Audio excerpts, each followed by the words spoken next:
এই যে ফিলিস্তিনের পতাকা দেখতেছেন, আজকে এই পতাকাগুলোর দাম 80 টাকা 100 টাকা করে বিক্রি করতেছে। এই হচ্ছে আমাদের মুসলিমদের অবস্থা।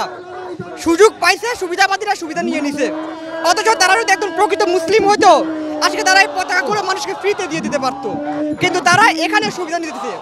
আর আমরা চুপ থাকি দেখেই সুবিধাবাদীরা সুবিধা পায়। আসলে এখন পর্যন্ত পুরো মুসলিম পুরো গোটা বিশ্বে মুসলিমরা একত্রে হতে পারেনি, যার কারণে এখনো কোনো ভালো কোনো ফলাফল আমরা দেখতে পাচ্ছি না। এই যে বর্তমানে পুরো বিশ্বে যা হচ্ছে এ সম্পর্কে মোটামুটি সবারই একটা ধারণা আছে, কিন্তু সবাই হচ্ছে যাতে নীরবতা পালন করতেছে, সবাই নিজের ব্যক্তিগত স্বার্থ দেখার জন্য নীরবতা পালন করতেছে। কিন্তু আমি আমরা হচ্ছে অন্যদের বিষয়গুলো না দেখে আমি নিজেদের দিকে প্রশ্ন তুলতে চাই যে আমরা কি করতেছি। আমাদের পক্ষে যেটুকু সম্ভব আমরা তো ওইটুকু করতে পারি। যেমন আজকে আমরা এখানে সবাই এসেছি, এটা আমাদের পক্ষে সম্ভব ছিল, কিন্তু অনেকেই আছে যাদের পক্ষে সম্ভব তারা করতেছেন, তারা বরং অন্যদের প্রশ্নবিদ্ধ করতেছে যে এটা করে কি হবে, আপনারা তো গাজা যাইতে পারতেছেন না, এসব আন্দোলন করে এসব মিছিল করে কি হবে। তারা নিজেরাও আসতেছে না এবং অন্যকে গিয়ে বলতেছে যে এসব করে কি হবে। আমাদের আজকে পরীক্ষা ক্লাস সব কিছু বর্জন করে আমরা আজকে এখানে আসছি, আমাদের পক্ষে এটুকু করা সম্ভব। কিন্তু আজকে আপনি দেখেন, এই যে ফিলিস্তিনের পতাকা দেখতেছেন, আজকে এই পতাকাগুলোর দাম 80 টাকা 100 টাকা করে বিক্রি করতেছে। এই হচ্ছে আমাদের মুসলিমদের অবস্থা। সুযোগ পাইছে, সুবিধাবাদীরা সুবিধা নিয়ে নিছে, অথচ তারা যদি একদম প্রকৃত মুসলিম হইতো আজকে তারা এই পতাকাগুলো মানুষকে ফ্রিতে দিয়ে দিতে পারতো, কিন্তু তারা এখানে সুবিধা নিতেছে। আর আমরা চুপ থাকি দেখেই সুবিধাবাদীরা সুবিধা পায়। আর এটা সবচেয়ে বড় উদাহরণ হচ্ছে ফিলিস্তিন এবং ইসরায়েলের বর্তমান ঘটনা। ফিলিস্তিনরা তাদের আশ্রয় দিয়েছে আর তারা এটা সুযোগ নিয়ে এখন তাদের উপরে নির্যাতন করতেছে। আর এই জেনোসাইডের বিরুদ্ধে কেউ কোনো কথা বলতেছে না। কিন্তু আমরা প্রত্যেকে যেমন আমার যেটুকু ক্ষমতা আছে আমি এটুকু আসতে পারছি, আমরা প্রত্যেকে যদি নিজেদের ক্ষমতার সঠিক ব্যবহারটা করি তাহলে এই সমস্যার সমাধান একদিনেই হয়ে যাবে আমি মনে করি। আসলে এখন পর্যন্ত পুরো মুসলিম পুরো গোটা বিশ্বে মুসলিমরা একত্রে হতে পারেনি, যার কারণে এখনো কোনো ভালো কোনো ফলাফল আমরা দেখতে পাচ্ছি না। তো যখন এটা সবাই একসাথে হবে, জাতিসংঘের সবাই যদি একসাথে হবে তখনই হচ্ছে আমরা ভালো একটা ফলাফল দেখতে পারবো। আর না হলে হচ্ছে আমাদের বাংলাদেশ থেকে আমরা যতটা স্কুল কলেজ আর ইউনিভার্সিটি পাচ্ছি আমরা একসাথে হচ্ছি, এখন দেখা যাক, বলা যাচ্ছে না কিছু। আমরা আমাদের যেসব ভাই বোনেরা যারা গাজাতে আমাদের হত্যা মামলা হয়েছে ওগুলোর প্রতিবাদে আমরা এখানে এসেছি। সব মুসলিমরা আমরা সবাই এক হয়ে ওদের যে হত্যা আছে সেটা ন্যায় বিচার করার জন্য আমরা এখানে এসেছি। এটার কোনো বর্ণনা দেওয়া যাবে না যে কত নৃশংস এটা।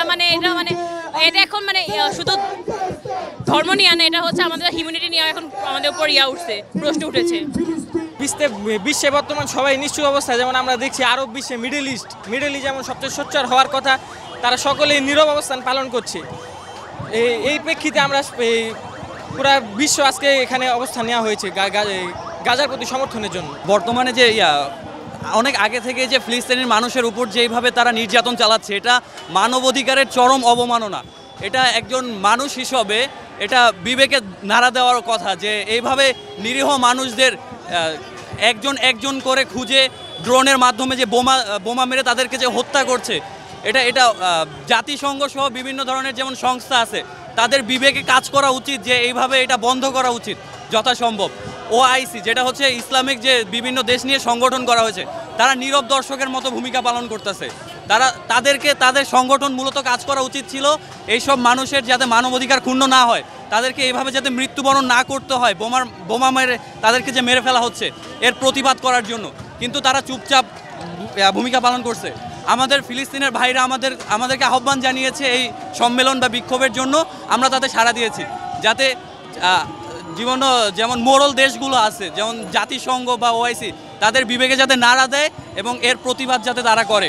হ্যাঁ, প্রতিটা মূলত ওয়েস্টার্ন কান্ট্রিগুলো অবশ্যই ইসরায়েলের পক্ষে অনেক আগে থেকে আছে, কিন্তু মিডল ইস্টের অনেকগুলো কান্ট্রি যেমন সৌদি আরব, সংযুক্ত আরব আমিরাত, এরা যেহেতু মুসলিম কান্ট্রি, তো তাই এদের উচিত ছিল ফিলিস্তিনের পাশে দাঁড়ানো। যখন দেখা যাচ্ছিল যে গাজাতে বোমা হামলার ফলে 200 ফিট উপরে মানুষজন উঠে যাচ্ছে, তার ফলেও কোনো মিডল ইস্টের কোনো ধনী রাষ্ট্রগুলো অথবা যাদের কাছে টাকার সম্পদ আছে তারা, অথবা মিশরের মতন শক্তিশালী এবং মিলিটারির দিক থেকে শক্তিশালী দেশগুলো যখন সোচ্চার হচ্ছে না, তাই আমাদের অবশ্যই এটা এখানে নামা উচিত, যার ফলে আমরা অন্যান্য মুসলিম কান্ট্রিগুলোকে এটা আহ্বান করতে পারি যে তাদের জন্য নামা উচিত, তাদের অবশ্যই সাহায্য করা উচিত।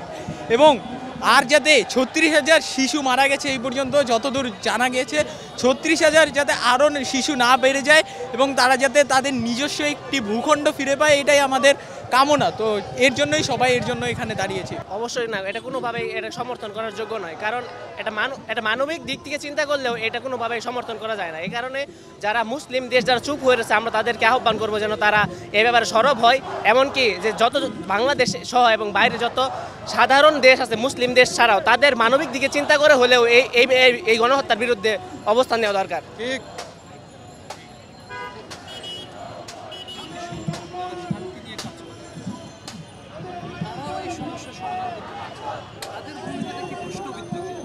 আমাদের উচিত আমাদের মুসলমান রাষ্ট্র সবাইকে এক হওয়া। আমাদের দেশের তরফ থেকে আমাদের অ্যাকশন নেওয়া উচিত। আমাদের দেশের উপদেষ্টা সবার কাছে আমাদের অনুরোধ, ছাত্র সমাজ থেকে অনুরোধ, সবার প্রথম আমাদের দেশের যে ইসরায়েলি যে প্রোডাক্টগুলো আছে সেগুলো বয়কট করা উচিত। এগুলো বয়কট করলে আশা করি আমাদের দেশ থেকে আমরা এখান থেকে একটা স্টেপ নিতে পারবো। এটাই আমাদের। জাতিসংঘ তারা তো শান্তি নিয়েই কাজ করে, রাইট? তাদের যে ভূমিকা সেটাও কি প্রশ্নবিদ্ধ?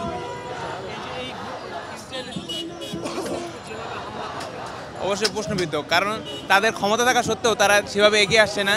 তো তা আমাদের আন্তরিকভাবে আহ্বান জানাচ্ছি যে তারা যেন এগিয়ে আসে এই ব্যাপারে, ফিলিস্তিনের ভাইদের ব্যাপারে।